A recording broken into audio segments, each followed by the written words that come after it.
We all want the dream studio, right? We want the big live room. We want the epic control room where we can mix any song or master any song. We want it to look badass. We want it to have the cool angles, the amazing acoustic treatment, the really beautiful vibey lighting. And we want to have the bathroom. We want to have multiple doors. We want it all. But at the end of the day, that costs money. And let's be real, not all of us have the $250,000 to $500,000 it'd probably take to make that dream studio become a reality. So what do? What if we're in that $20,000 to $30,000 range? In this video, I am going to teach you guys how simple saves, how very basic design decisions can save you tens of thousands of dollars as you're designing your home recording studio build.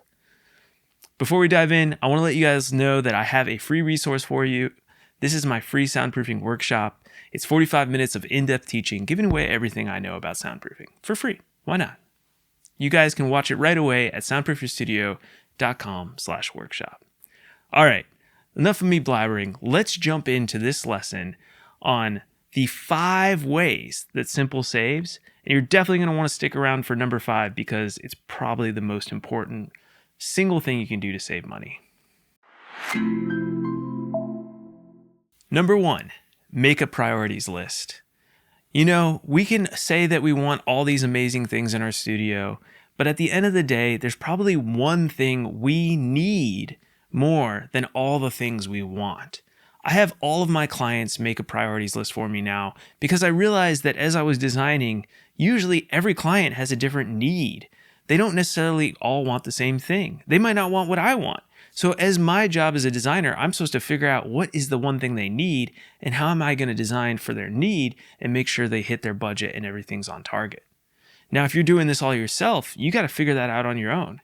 You need to decide, okay, do I need soundproofing or do I need amazing acoustics? Do I need space or do I need great acoustics and that take up space? Do I need to be able to play drums at 2 a.m. in the morning? Or do I just need it to look super vibey so that I can make amazing content?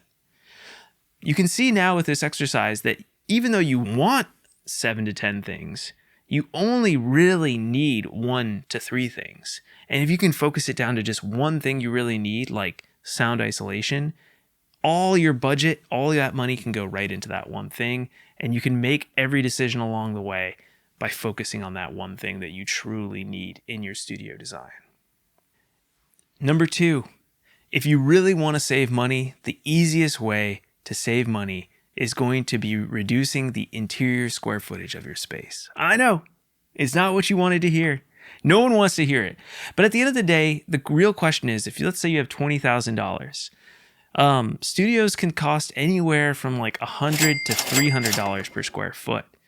And that's kind of the lower range. So if you start doing the math, anything over 300 square feet is really not going to be possible. So you need to start asking yourself, okay, how much space do I truly need for what I need to do? Am I tracking full bands? I'm going to need more space. Am I just trying to do this as a hobby and have a really awesome single room recording studio that does what I need it to do? Then you don't need as much space. Acoustics, yes, they require more space, but remember, we're on a small budget. What do we need? What do we need? Not what do we want? Number 3, keep it rectangle. Don't make a square, and don't make all these crazy angled walls that you think look really cool. When you go online and you see studios that have all these cool angles and stuff, what you might not realize is that could just be the acoustic treatment, and it could still have a rectangular shell on the outside that's the sound isolation.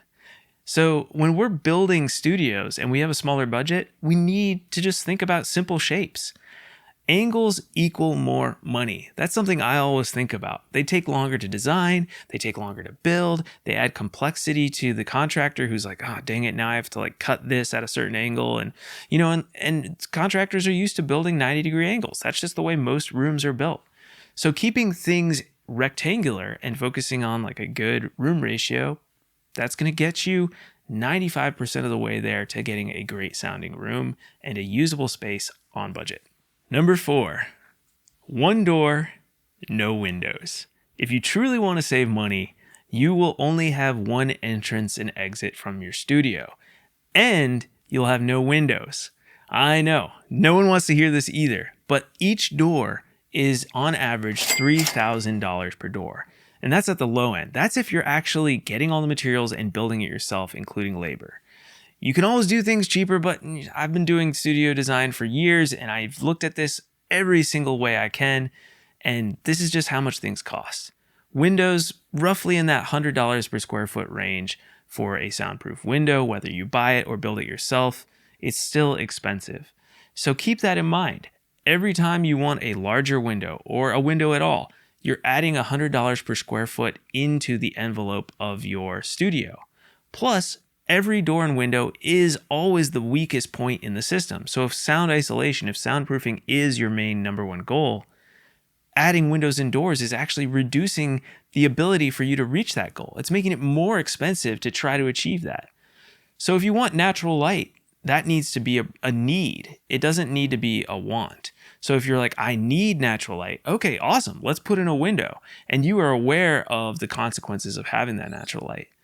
But if you're like, oh, it'd be sweet to have a massive control room window so I can see into my massive live room, then you have to have the budget behind it to back it up. Then we're talking, $60, $80, $100, $150,000 budgets, even in an existing garage.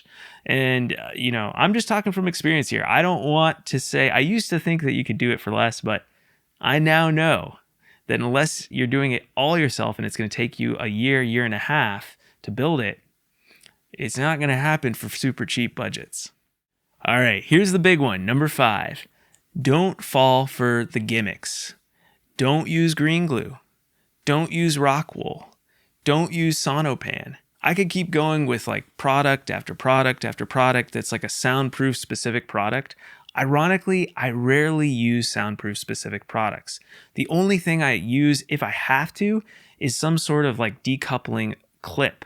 A lot of times I like the Hush Frame raft clips, but that's about it. I try to keep it so simple because I'm running a big complex business.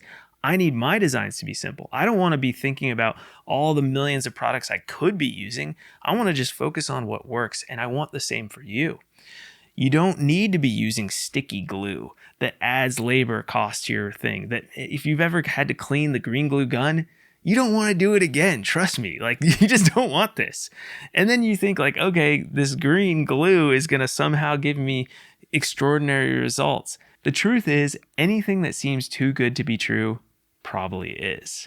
So stay away from the super expensive soundproofing products and stick to the basics, which I teach on my channel all the time, which is stick to mass, decoupling, and air tightness. Those 3 things. And you can do that with basic materials like wood for framing, drywall for mass, and acoustic caulking for keeping things airtight. It doesn't need to get super fancy. All right, in conclusion, keep it simple. You will save a lot of money. If you're doing this on your own, I encourage you to have that mantra in your head, simple saves, simple saves.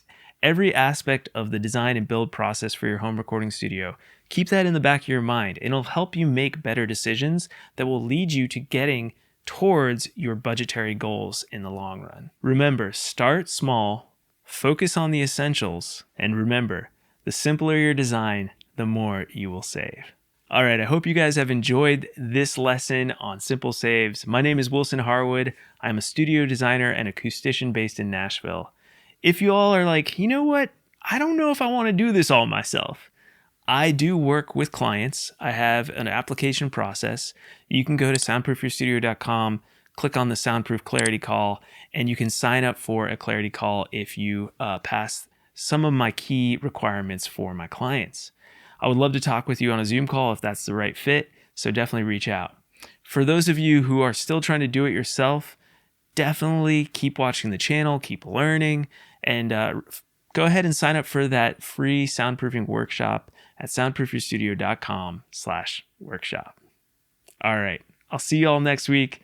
Thanks so much for watching, liking. If you're on the podcast, please leave a review, and I will see you next week with more information on soundproofing and room acoustics.